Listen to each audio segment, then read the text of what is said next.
Почитувани, добро вечер. Ви благодарам на присуството на вечерашното предавање, на кое што доктор Емил Нијами ќе ни говори за круните на Руската империја. Во интерес на времето му го предавам зборот на доктор Нијами. Повелете. Благодарам. Благодарам и од мене за вечерашното присуство. Темата за круните на Руската империја е широка, голема. Вечерва ќе зборуваме токму за круните на Руската империја.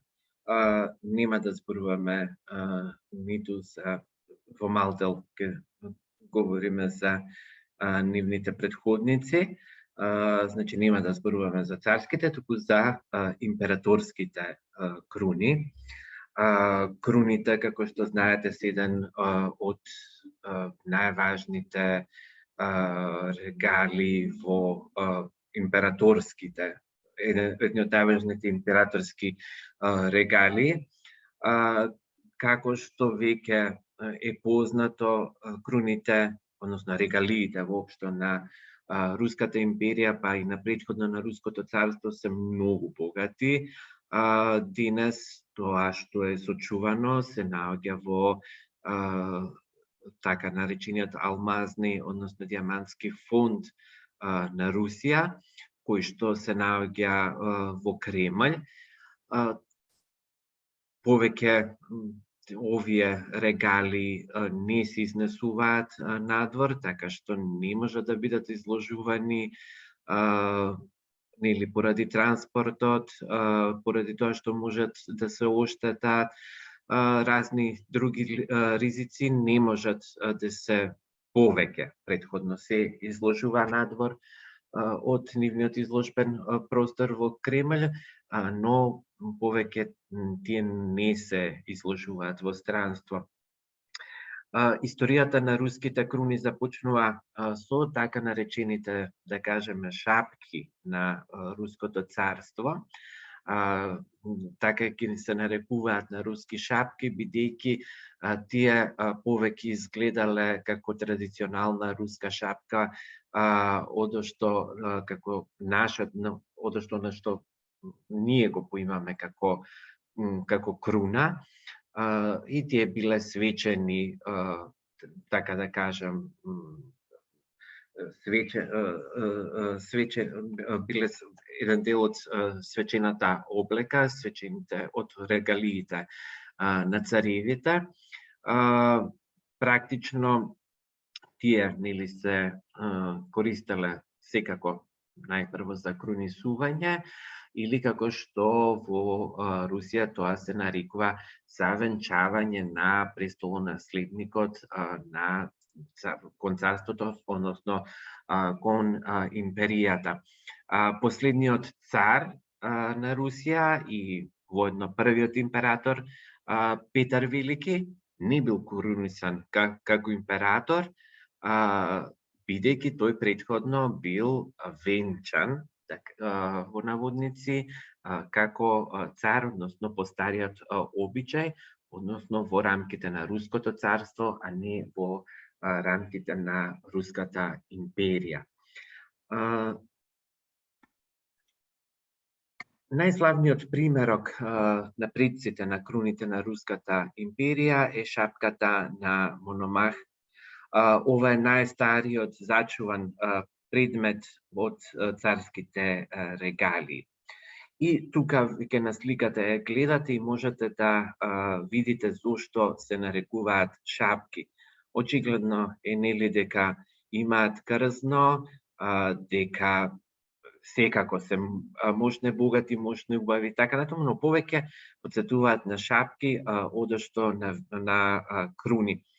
Златните плочки на круната се украсени со повеќе од 40 камења, скапоцени камења, значи тука имаме смарагди, ги гледаме, сафири, рубини и бисери, како што можеме да забележиме, работ, односно ободот е изработен од крзно.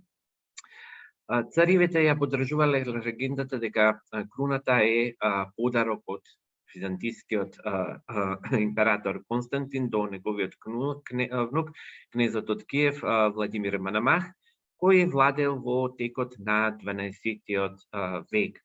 Таа првично потекнувала од Вавилон. Киевските книзови ја пренеле на Владимирските книзови, кои пак им ја предале на Московските книзови, а потоа тие кнежествата се обединиле во една нација, односно во едно царство. Според тоа, концептот на Москва како Трет Рим била оправдана и нагласена е моќта на московските книзови. Една пореалистична теорија е дека шапката, односно круната, која според формата е од Централна Азија, направена конкретно 14-тиот век од страна на азиски мајстори и односно на азиски јувелири. Можеме слободно да кажеме, бидејќи тие тоа и го правеле, и му била подарена на тогашниот московски кнез Иван Калита за неговата лојалност кон ханот Узбек на Златната Орда. И од тогаш оваа златна капа била предавана од таткото на најстариот син. Руските цареви ја носеле само еднаш, и тоа за време на нивното крунисување, а последен пат оваа шапка била носена во 1682 година при крунисувањето на Иван V. Првото императорско крунисување во Русија бил обредот што бил направен на Екатерина I практично. Поради овој обред биле внимателно коригирани старите царски традиции, така што многу нешта биле позајмени од обредите во Западна Европа, а најмногу секако од Светата Римска империја. Првата императорска круна била направена токму за Екатерина I. Крунисувањето се одржало на 7 мај 1924 година.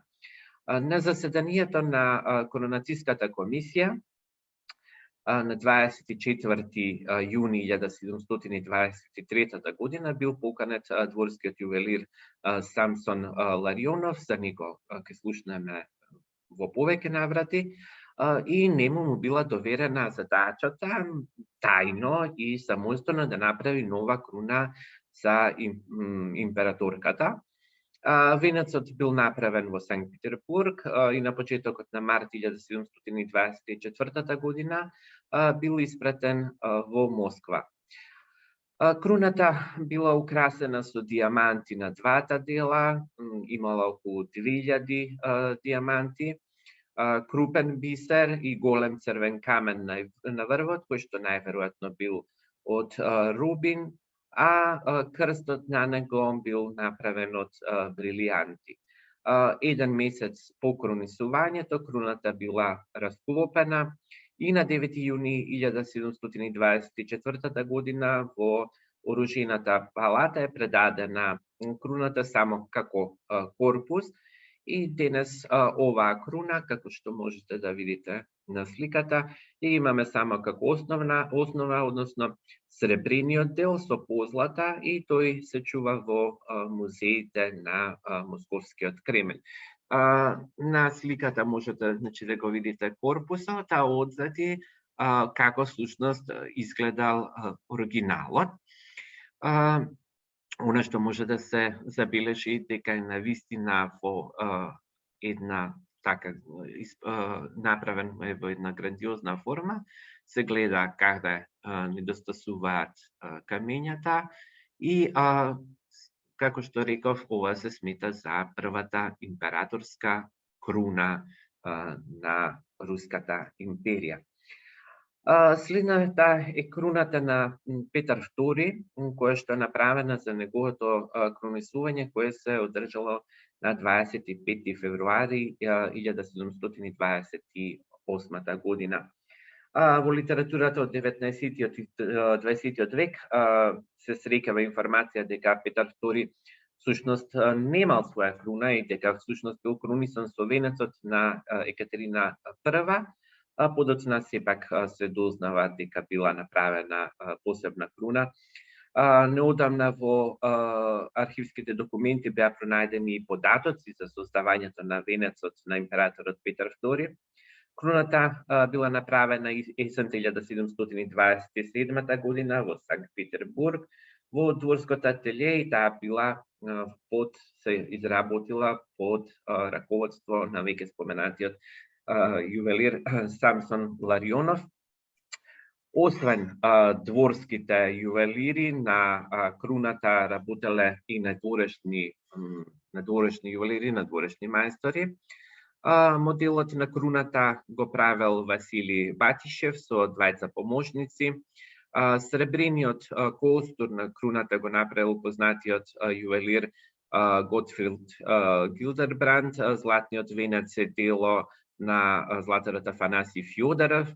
Камењата ги брусел французинот Бенуа Граверо, а диамантите ги вкопиле неколкумина јувелири: Степан Александров, Иван Индрик, Симеон Улјанов и Василий Иванов. Можеме повторно тука да ја видиме како всушност тука не можеме да видиме како изгледала. Го знаеме описот практично на оваа круна, меѓутоа таа до денешен ден не е зачувана, така што ја немаме во реална форма. Следната круна е круната на Ана Јовановна. На собранието на Коронациската комисија на 12 март 1730 година била донесено решение за изготвување на две круни за идната императорка. Големата императорска круна, која што била намената за крунисувањето, и малата императорска круна, која што била намената за други церемонии. Повторно се повикани најдобрите јувелири во земјата и повторно меѓу нив се нашел Самсон Ларионов. Основата на круната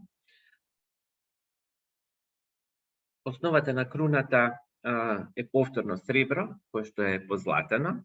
Круната била украсена со 2500 диаманти, а исто така и со црвени камења, рубини и турмалини. Темноцрвениот турмалин кој се наоѓа под крстот е со тежина од 100 грама. Висината на самата круна изнесува 31,3 сантиметри. Ова е една сцена од крунисувањето на Ана Јовановна. И тука можеме да видиме всушност како изгледала круната на еден од портретите. Круната била предадена на чување во Московскиот Кремљ и зачинувана е до денешниот ден, се изложува во Оружјената палата. Тука можеме да видиме круната како изгледа денес. Во 2019 година, со оглед на тоа што со текот на времето оваа круна го има изгубено својот сјај, таа е реставрирана.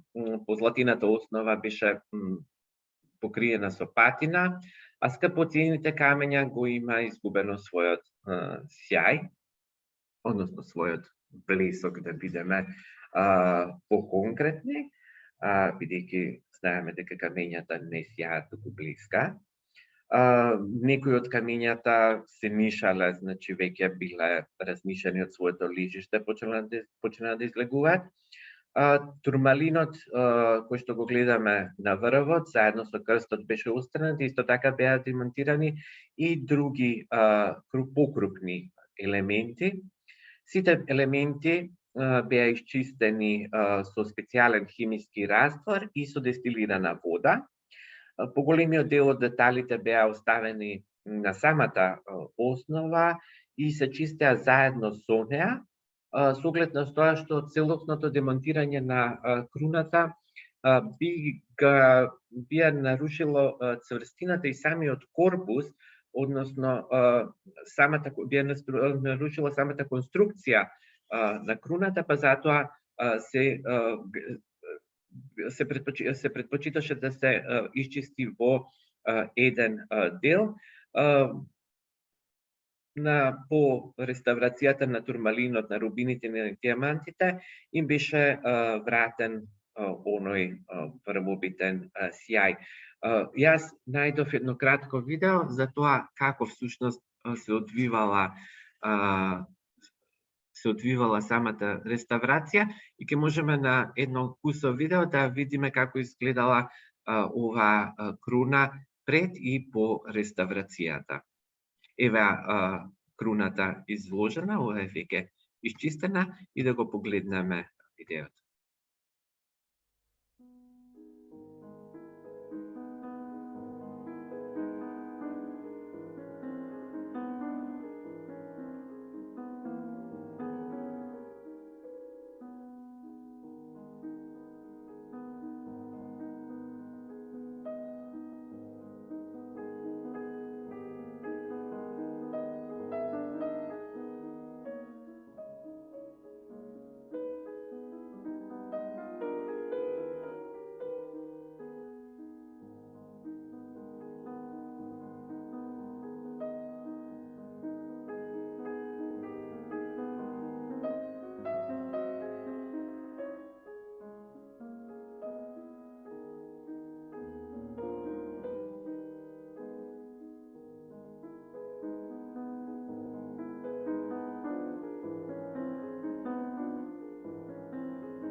Ето имавме можност и да се увериме дека навистина диамантите се вечни, се остануваат за секогаш. Значи, видовме една прекрасна трансформација по реставрацијата. Значи, реставрацијата се вршеше од многу од најстручните лица во Руската Федерација од оваа област и можевте да видите колку тоа како изгледа таа реставрација и колку тоа е всушност една таква многу нежна работа која што секако вреди да се направи.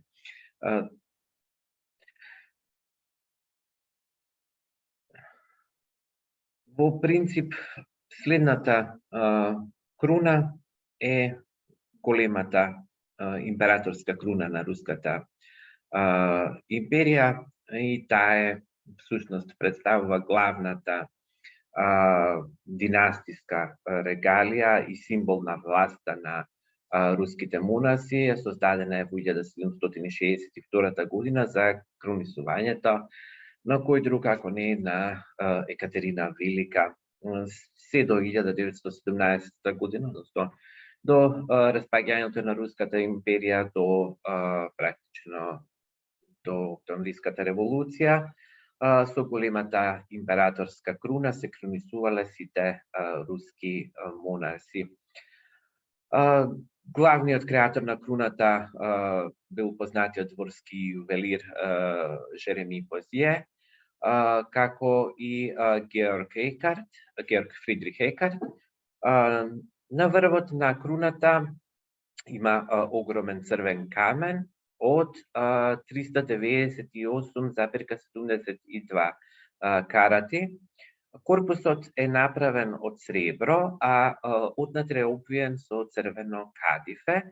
Надворешниот дел е поделен на два дела, односно на две полусфери и е покриен со брилијанти.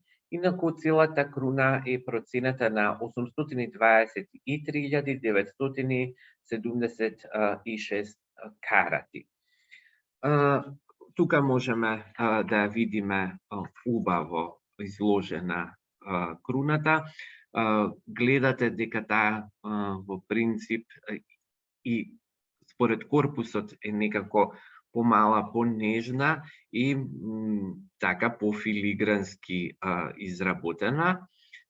Прекрасното црвено кадифе однатре дава една особена величественост на оваа круна. Ева кратко една минута, едно видео без никаков звук, само да видите како таа е изложена сега.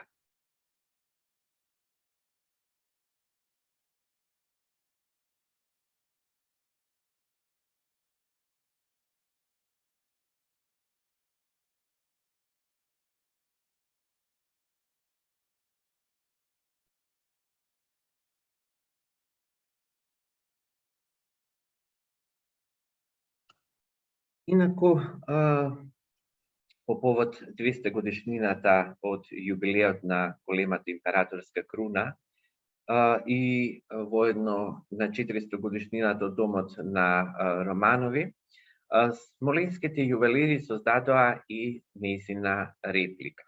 Ја гледаме на сликата. За нејзиното изготвување беа искористени австралиски бисери. Наместо сребро искористено е бело злато, наместо големиот камен, големиот црвен камен, тука е искористен рубелит. За украсување се искористени дури 11,000 јакутски диаманти. Претпоставам дека сте запознаени со фактот дека во Јакутија постојат голем број наоѓалишта на диаманти и кои што се со многу висок квалитет. Новата круна беше представена во Москва на 8 ноември 2012 година, а нејзиното осигурување е проценато на 100 милиони американски долари. Како што реков, со оглед на тоа што е забрането оригиналот да биде изнесен од Диамантскиот фонд и поради тоа што постојат ограничени можности за изложување, оваа копија, односно копијата на смолинските јувелири, се изложува како пример за запознавање со руската историја и со ренесансата на така наречениот диамантски век. Можевте да видите и сега и претходно. Ако не сте јувелир, ако сте само обичен љубител, практично и нема да ја забележите разликата помеѓу оригиналот и копијата, со оглед на тоа што навистина сериозно беше пристапено кон оваа работа.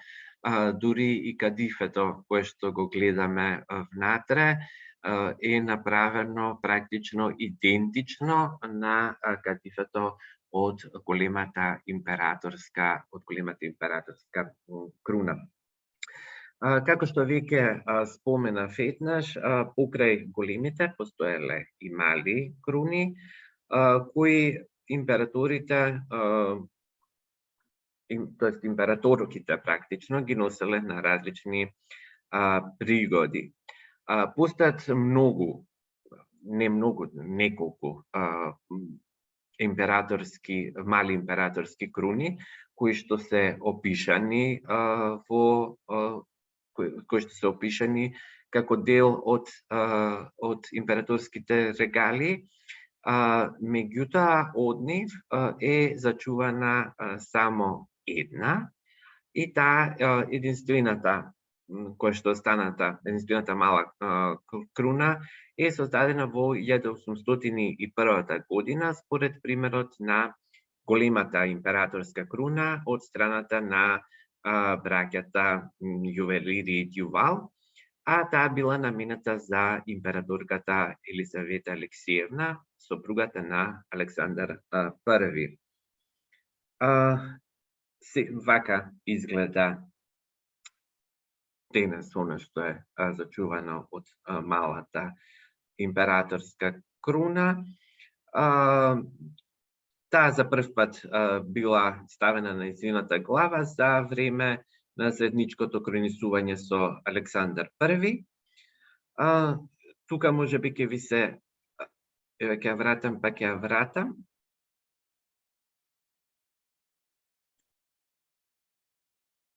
Поради велот и останатите додатоци може би ќе ви изгледа малку поинаква, бидејќи ја гледате круната се наоѓа зад тиарата практично на Елизавета Алексиевна, така што да не ве збуни, еве уште еднаш ќе вратам, вака изгледа круната.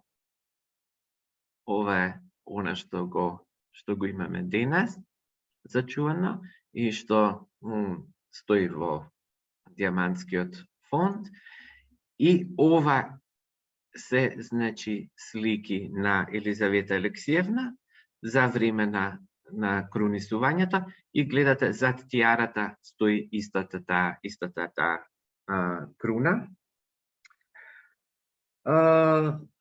Постои информација дека всушност оваа круна била нарачена за Екатерина Велика и дека ја изработил францускиот јувелир Лубје, но дека таа била готова дури по нејзината смрт. Со оваа круна биле крунисани две императорки, Марија Александровна во 1856 година и Марија Фјодоровна во 1883 година. Малата императорска круна била изработена од сребро, на неа има 48 крупни диаманти, од 2 до 9 карати. Вкупната тежина на круната изнесува 378 грама, а висока е 13 сантиметри.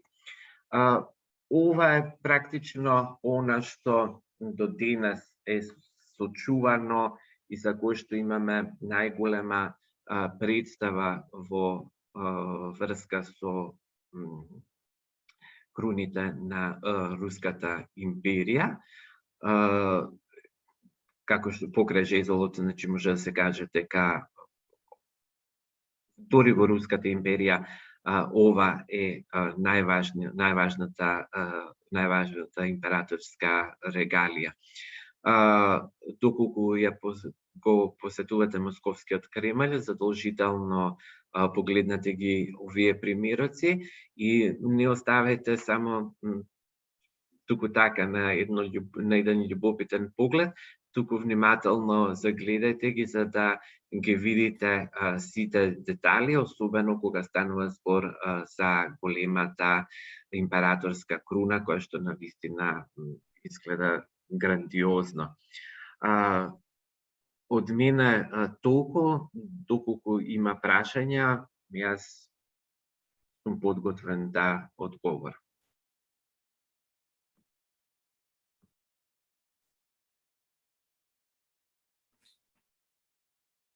Повелете дали има прашања?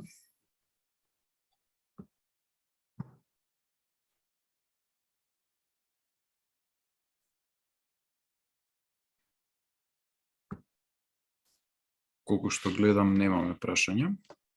Во тој случај ви се заблагодарувам уште еднаш на присуството, на вниманието и ви посакувам убава вечер и следете на нашата Facebook страна за следните предавања да добиете подетални информации. Пријатни од мене.